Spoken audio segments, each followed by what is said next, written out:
Good morning students.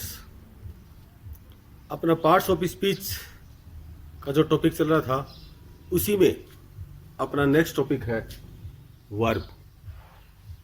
जैसा कि आप जानते हैं पार्ट्स ऑफ स्पीच में 8 भाग होते हैं। तो अभी तक हमने नाउन, प्रोनाउन पर डिस्कस कर लिया है। अपना जो तीसरा टॉपिक है वो है वर्ब। आज हम वर्ब के बारे में विस्तार से पढ़ेंगे।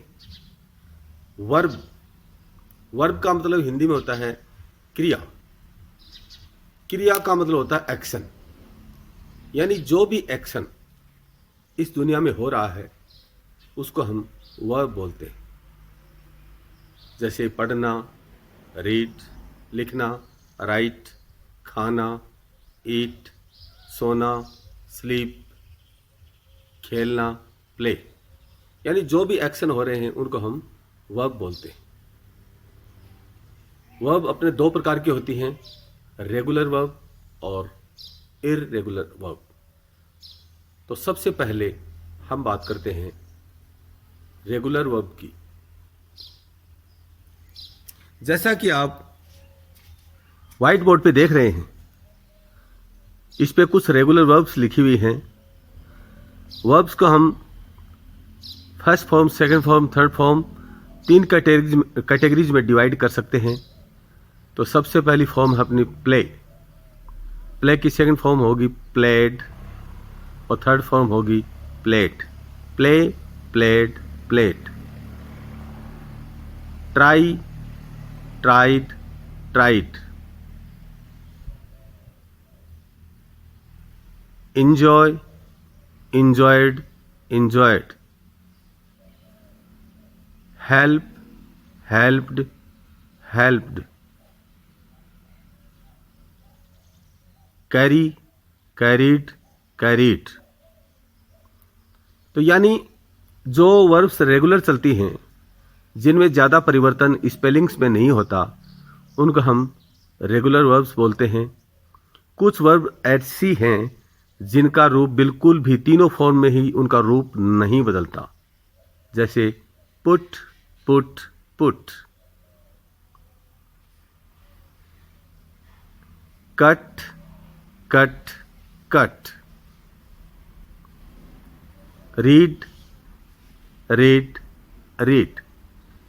कई टीचर्स इसके उच्चारण को थोड़ा सा अलग बोलते हैं ताकि हमें महसूस हो सके कि भाई सेकंड फॉर्म कौन सी है, थर्ड कौन सी है। इसलिए कुछ टीचर्स इसका उच्चारण करते हैं रीड, रेड, रेड। लेकिन फ्रेंड्स, जैसा कि स्पेलिंग जब एक है तो हम इसका उच्चारण अलग अलग कैसे कर सकते हैं? उच्चारण तो इसका एक ही होगा, ये हो ही नहीं सकता रेड, रेड। तो हम इसको पढ़ेंगे read, read, read. Next one है पुट, पुट, पुट।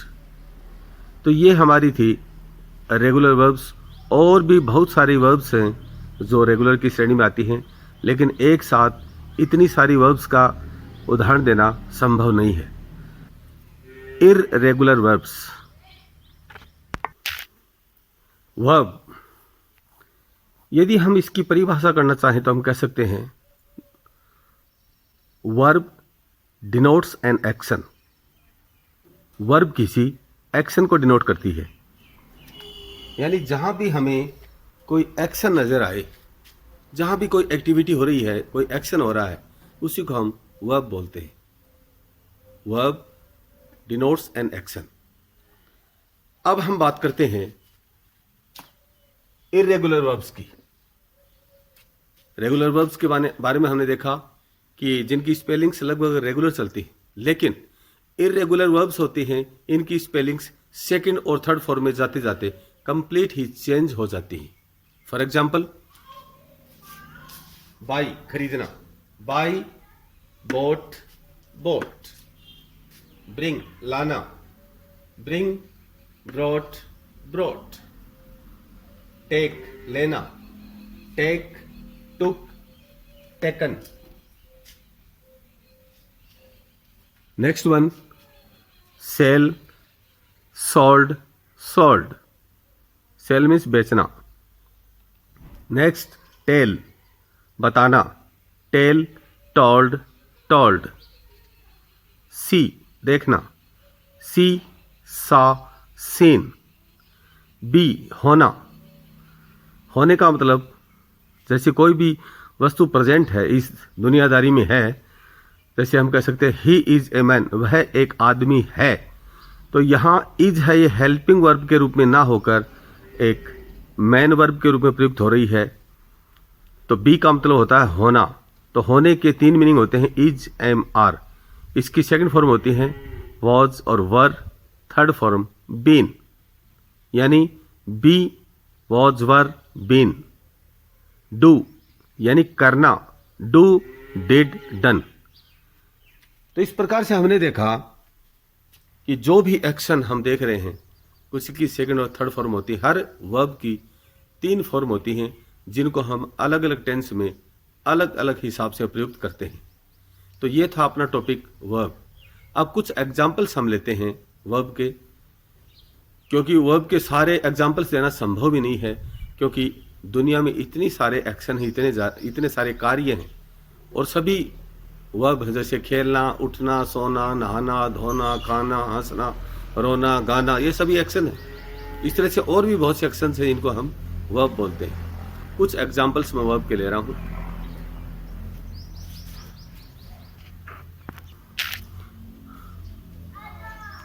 अब हम प्ले जो वर्ब है इसके कुछ एग्जाम्पल्स लेते हैं। इसको हम first form, second form, third form, ING form के रूप में हम इसको देखेंगे। जैसे फर्स्ट सेंटेंस है he plays football daily. He plays football daily, वह हमेशा फुटबॉल खेलता है। तो इसमें जो ये अपना प्लेज है ये फर्स्ट फॉर्म के रूप में प्रयुक्त हुई है। सेकंड सेंटेंस में they play football, way football खेलते हैं, यहां भी ये फर्स्ट फॉर्म है। अब आप ये सोच रहे होंगे कि जब दोनों ही फर्स्ट फॉर्म हैं तो एक नंबर सेंटेंस में हमने प्लेज का प्रयोग किया है, दूसरे में प्ले का।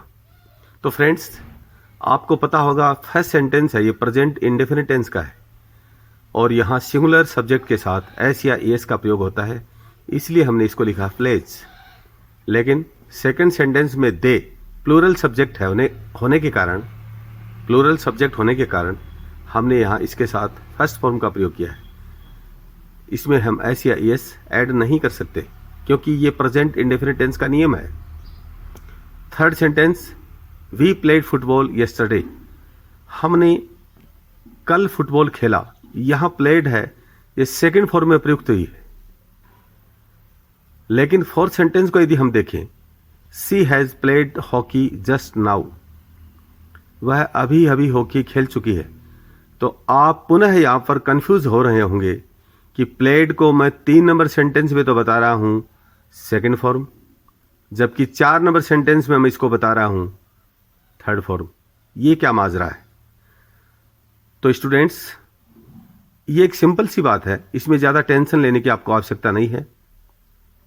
जब भी कोई वर्ब है जिसकी सेकंड और थर्ड फॉर्म एक जैसी हो, यानी सेकंड फॉर्म और थर्ड फॉर्म का रूप एक जैसा हो, तो ये है निर्धारित करने के लिए कि वह सेकंड फॉर्म है या थर्ड फॉर्म है।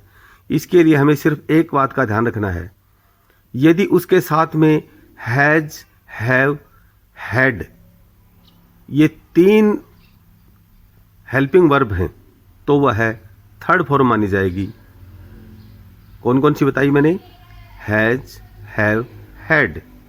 यदि ये 3 हेल्पिंग वर्ब हैं तो वह मैन वर्ब जो है प्लेड है या रीड है या और कोई वर्ब है उसको हम मानेंगे थर्ड फॉर्म। लेकिन जब बिना हैज, हैव और हैड के वही फॉर्म आती है तो उसको हम मानेंगे सेकंड फॉर्म। यह मैं उन वर्ब्स की बात कर रहा हूं जिनकी सेकंड फॉर्म और थर्ड फॉर्म एक सी होती है, जैसे कट, कट, कट। अब कट यदि हैज, हैव और हैड के साथ आती है तो इसको हम मानेंगे थर्ड फॉर्म। लेकिन यदि बिना हैज, हैव और हैड के आती है तो वह होगी सेकंड फॉर्म। 5वां sentence they are playing football today, वे आज फुटबॉल खेल रहे हैं, यहाँ ये वर्ब की आईएनजी फॉर्म है। एक बार मैं पुनः स्पष्ट कर देता हूँ, जैसा कि आप व्हाइट बोर्ड पे देख रहे हैं, हैज, हैव, हैड, 3 वर्ड्स मैंने मोटे मोटे अक्षरों में लिखे हैं। ये 3 हेल्पिंग वर्ब हैं। यदि इनके साथ में कोई वर्ब आती है तो वो थर्ड फॉर्म के रूप में ही आएगी, लेकिन इनके बिना यदि कोई फॉर्म आती है तो वह सेकंड फॉर्म होगी। मैं उन वर्ब्स की बात कर रहा हूं जिनका सेकंड फॉर्म और थर्ड फॉर्म का रूप एक जैसा होता है, केवल उन्हीं फॉर्म्स की बात कर रहा हूं। यदि हम कट, कट, कट इनको लें तो कट यहां फर्स्ट फॉर्म भी हो सकती है, कट सेकंड भी हो सकती है और कट थर्ड फॉर्म भी हो सकती है। लेकिन यदि कट का प्रयोग हैज, हैव और हैड के साथ किया गया है तो वह थर्ड फॉर्म होगी, और यदि पास्ट टेंस में किया गया है तो वह सेकंड फॉर्म होगी, और यदि प्रेजेंट टेंस में इसका प्रयोग किया गया है तो वह फर्स्ट फॉर्म होगी। लेकिन मैं उन वर्ब्स की बात कर रहा हूं, जैसे पहले हमने उदाहरण लिया था प्लेड का, प्लेड, प्ले, प्लेड, प्लेड, तो प्लेड और प्लेड सेकंड फॉर्म और थर्ड फॉर्म इसकी एक जैसी है। तो मैं विशेषकर ऐसी फॉर्म्स की बात कर रहा था जिनकी सेकंड फॉर्म और थर्ड फॉर्म एक जैसी होती हैं। उनकी पहचान के लिए मैं आपको बता रहा था कि यदि वो हैज, हैव या हैड के साथ हों तो हम उनको मानेंगे थर्ड फॉर्म, अन्यथा हम उनको मानेंगे सेकंड फॉर्म। तो मेरे हिसाब से आपकी बात समझ में आ गई होगी।